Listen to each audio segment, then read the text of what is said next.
तो गाइस मैं हूं आयुष और आप देख रहे हैं रेसल इंडिया। स्वागत है आपका आज की इस वीडियो में। कुछ दिनों का बीच में गैप आ गया था, लेकिन now we are back with regular videos. Channel पे बिल्कुल ध्यान रखना, वीडियोस आती रहेंगी। अब आप लोग मिस मत कर देना बीच की वीडियोस। और थैंक यू सो मच जिन्होंने भी कम्युनिटी टैब में अपने क्वेश्चंस डाले, बिकॉज आई थिंक ये बेस्ट वे था वापस आने के लिए। आप लोगों से थोड़ा इंटरेक्शन भी हो जाएगा। और सीधा आपको बिना टाइम वेस्ट करे मैं स्टार्ट करता हूं आज के फर्स्ट क्वेश्चन से, जो कि आता है रेसल बीस्ट की तरफ से। और ये कहते हैं, भाई क्या आपको लगता है कि WWE को old survivor series 5 versus 5 traditional tag team match वापस लाना चाहिए, जैसे team Cena versus team authority हुई थी रॉ वर्सेस स्मैकडाउन नहीं?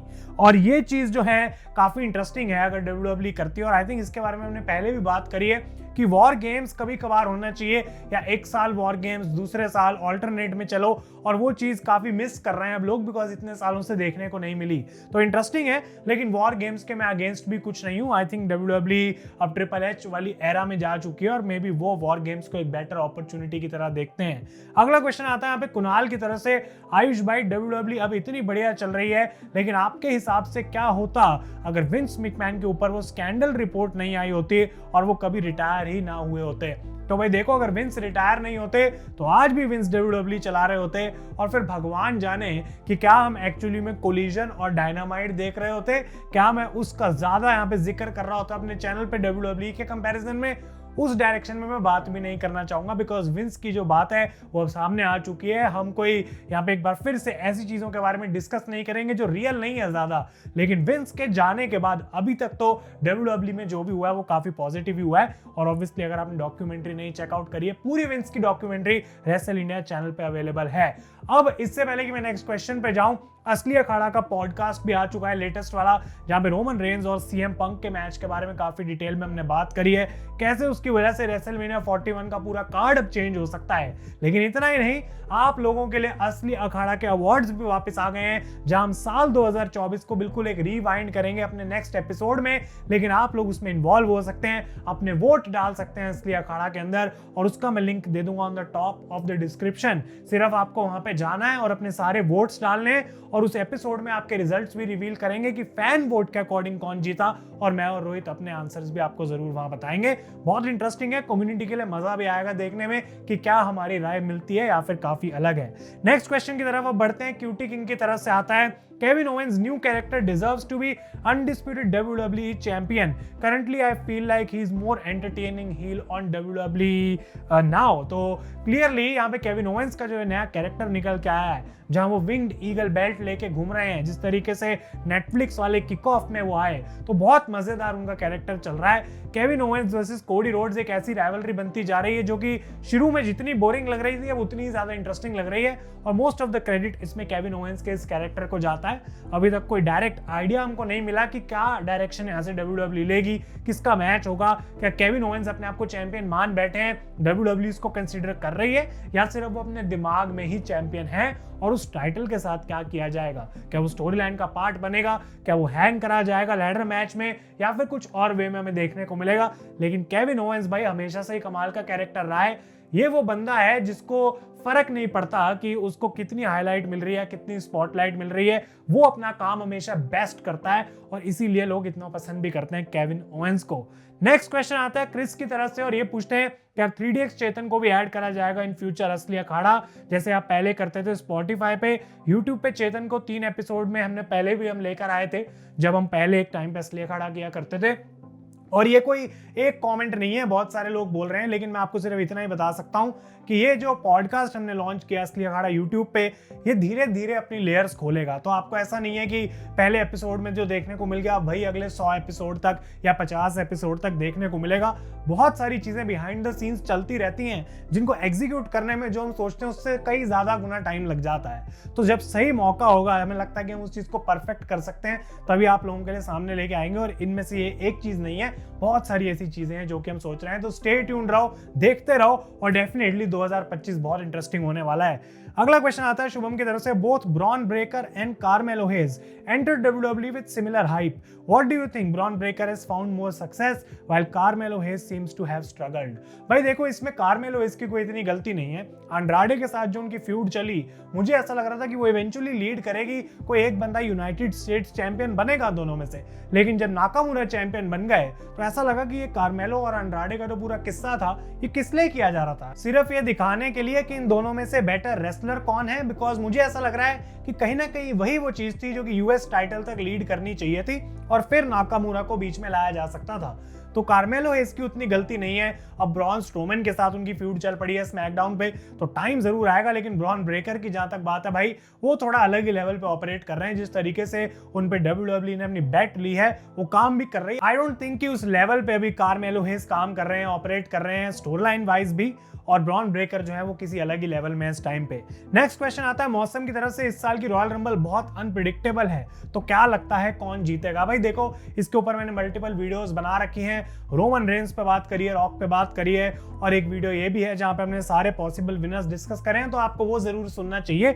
नेक्स्ट क्वेश्चन है, रॉक वर्सेस रोमन होगा या ऐसे ही डिले होता रहेगा? तो ये भी हमने वैसे तो असली अखाड़ा के पॉडकास्ट में लेटेस्ट वाले में डिस्कस किया है, जिसकी प्लेलिस्ट का लिंक डिस्क्रिप्शन में। लेकिन ऑनेस्टली मुझे नहीं लगता कि अगले साल ये जो रेसलमेनिया 41 होने वाली है, इसमें रॉक वर्सेस रोमन का मैच होगा। उसकी बिल्ड एक खतरनाक तरीके से लंबी बिल्ड करनी पड़ेगी और 1-2 महीने से काम नहीं बनेगा यहाँ पे इस मैच को बिल्ड करने के लिए। जबकि पूरे समय मैं यही बोलता आया हूँ कि ये मैच सबसे बेस्ट है और मेरे हिसाब से तो वही होना चाहिए। लेकिन WWE उस चीज का कोई आइडिया हमें दे नहीं रही। क्या John Moxley, Edge, Chris Jericho कभी WWE में आएंगे या फिर नहीं? भाई देखो, कोई भी हो सकता है, कोई भी वापस आ सकता है। आई डोंट थिंक एज अब कभी वापस आएंगे। उन्होंने जो करना था वो कर चुके हैं। अगर इन सभी में से कोई एक नाम मुझे लगता है WWE में वापस आएगा तो वो जॉन मॉक्सली है। लेकिन उसके लिए 2027 तक का वेट करना पड़ेगा, क्योंकि तब तक जॉन मॉक्सली कॉन्ट्रैक्ट में AEW के साथ, और उसके बाद अगर वो वापस आते हैं, जो मुझे लगता है कि जरूर करना चाहेगी WWE, एक लंबा इंतजार है। अभी हमें रेसलिंग को फॉलो करते रहना पड़ेगा 2-2.5 साल और। नेक्स्ट क्वेश्चन आता है अर्नव की तरफ से, ऐसा क्या हो सकता है कि रॉक का सोलो के साथ कोई कनेक्शन ना हो और ड्रू, केविन एंड रॉक एक फैक्शन बनाए, एंटी ब्लड लाइन? और क्या anti bloodline, OG bloodline, new bloodline हो एक मैच में? इसलिए कह रहा हूं क्योंकि रॉक अपना दबदबा बनाने के लिए पूरी ब्लड लाइन को WWE में इरेज करना की कोई स्टोरी लाइन शुरू कर सकते हैं, जिसके कारण नेक्स्ट ईयर रेसलमेनिया में या रोमन वर्सेस रॉक हो, if Rock wins Bloodline ends जैसा कुछ हो। तो भाई ऑब्वियसली बहुत सारी चीजें हो सकती हैं। और ख्याली पुलाव एक वर्ड है जो कि मैं काफी यूज कर रहा हूँ यूट्यूब पे।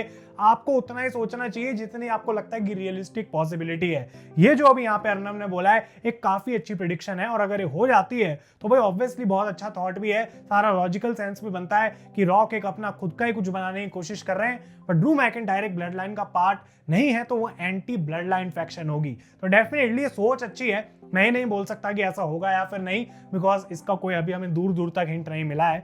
पॉल हेमन नेटफ्लिक्स में बिट्रे करके सीएम पंक की साइड भी ले सकते हैं, जिसके कारण 2025 रेसलमेनिया में पंक वर्सेस रोमन हो सकता है। तो पंक वर्सेस रोमन पे तो हमने क्लियरली बहुत डिटेल में बात करी है असली अखाड़ा में।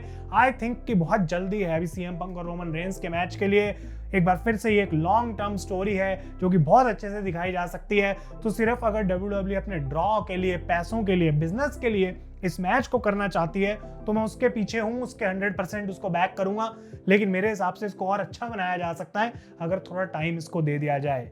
अगला क्वेश्चन है दीपक की तरफ से, do you think Randy will return on raw on Netflix show? Randy Orton के लिए ना ऑनेस्टली इस पूरी चीज में मुझे सबसे ज्यादा बुरा लग रहा है, बिकॉज एक ऐसी रेसलमेनिया पे हम अप्रोच कर रहे हैं जहां पे स्टार्स की कोई कमी नहीं है, जहां पे बड़े मैचेस की कोई कमी नहीं है। लेकिन रैंडी ऑर्टन की ना तो कोई बात कर रहा है, ना कोई डिस्कस कर रहा है कि किस स्टोरी लाइन में कहां पे इनको पार्ट बनाया जाएगा। तो अभी इकलौती एक चीज जो मेरे दिमाग में आ रही है वो यही है कि रैंडी ऑर्टन का रिटर्न बहुत ही जल्दी हो जाएगा। डेफिनेटली वो एक इंजरी को सेल कर रहे हैं स्टोरी लाइन में, लेकिन Cody Rhodes versus Randy Orton ही वो मैच है, या Cody versus Kevin versus Randy वो मैच है जो रेसलमेनिया में सेंस बनाता है अगर रॉक नहीं आते हैं। और उसी वजह से फिर रोमन वर्सेस सीएम पंक भी लॉजिक बनाता है दूसरी तरफ। तो रैंडी ऑर्टन अगर आए, होपफुली वो चीज होनी चाहिए।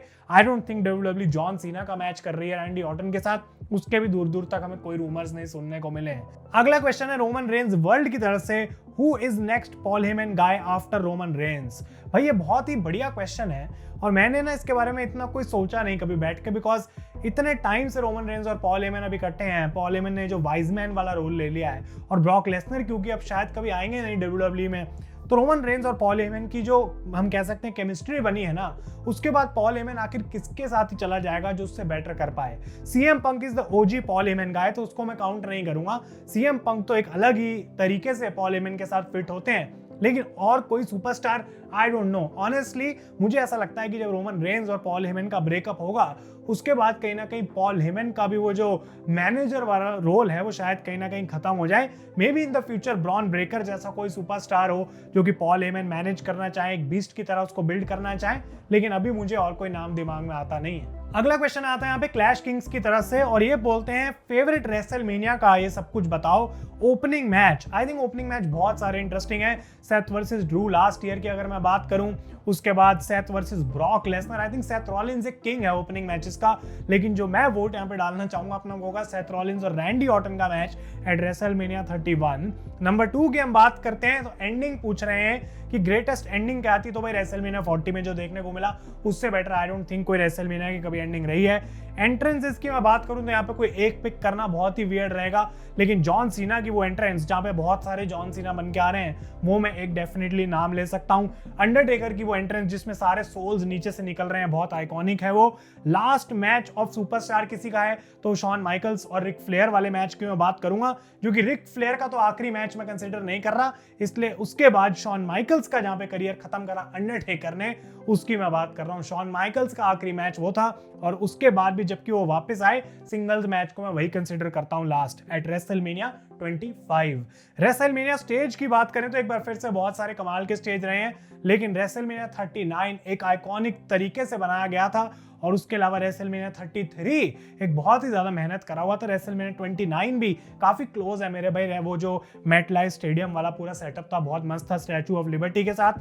ट्रिपल थ्रेट मैच की अगर बात करें बेस्ट एट रेसलमेनिया तो बहुत सारे कंटेंडर्स हैं, लेकिन I have to go with Daniel Bryan, Batista और रैंडी ऑर्टन। रेसलमेनिया 30 का मेन इवेंट, उससे बेटर कुछ हो नहीं सकता, जबकि रोमन रेंस, ब्रायन और एज भी बहुत क्लोज आता है उस चीज के, लेकिन मैं ब्रायन वाली मोमेंट को डेफिनेटली ऊपर रखना चाहूंगा। और वुमेन्स मैच बेस्ट रेसलमेनिया का आई थिंक ये मेरे को ज्यादा याद नहीं है सारे मैचेस, लेकिन शार्लेट वर्सेस रिया रिप्ली को मैं वोट देना चाहता हूं जो हुआ था रेसलमेनिया में। अनबिलीवेबल मैच था वो, almost best match of the night का वोट भी उसको मिला था उस टाइम पे। आई डोंट नो कि मिला था सच में या फिर नहीं, याद नहीं है पॉडकास्ट में, लेकिन वो भाई क्या कमाल का मैच था, वो मजा आ गया था देख के। नेक्स्ट क्वेश्चन आता है राकेश की तरफ से, जॉन सीना को कौन हॉल ऑफ फेम में इंडक्ट करेगा। अब काफी लोग इस बारे में बात तो कर रहे हैं, लेकिन ऑनेस्टली मैं नहीं देखना चाहूंगा कि जॉन सीना जो है वो अगले साल ही हॉल ऑफ फेम में चले जाएं, बिकॉज अभी तो पूरा रिटायरमेंट टूर उनका पड़ा है ना, जब वो खत्म हो जाए उसके बाद उसको हॉल ऑफ फेम में डालो। ये चीज मुझे कभी भी पसंद नहीं आई कि जो बंदा एक्टिवली कंपीट करता है जैसे रे मिस्टीरियो, वो हॉल ऑफ फेम में क्यों जा रहा है फिर, तो उसको जब परमानेंटली वो रिटायर हो जाए तभी हॉल ऑफ फेम में डालना चाहिए। लेकिन जहां तक सवाल है कि कौन सीना को इंडक्ट करेगा, रैंडी ऑर्टन के अलावा आई डोंट थिंक कोई ऐसा नाम है जो डिजर्व करता है जॉन सीना को ज्यादा उस हॉल ऑफ फेम में डालने के लिए। मे बी रॉक एक पॉइंट पे हम सोच सकते हैं कि शायद वो करें, लेकिन फिर भी Randy Orton is the bigger name. अगला क्वेश्चन आता है यहाँ पे बिंग बुराक की तरफ से, भाई यार डॉम और फिन बैलर को इतना बुरा क्यों ट्रीट कर रहे हैं। अब तक डोमिनिक को एटलीस्ट इंटरकॉन्टिनेंटल चैंपियनशिप का एक रन मिल जाना चाहिए था। His character is amazing by the way, love from Pakistan. तो thank you for your question.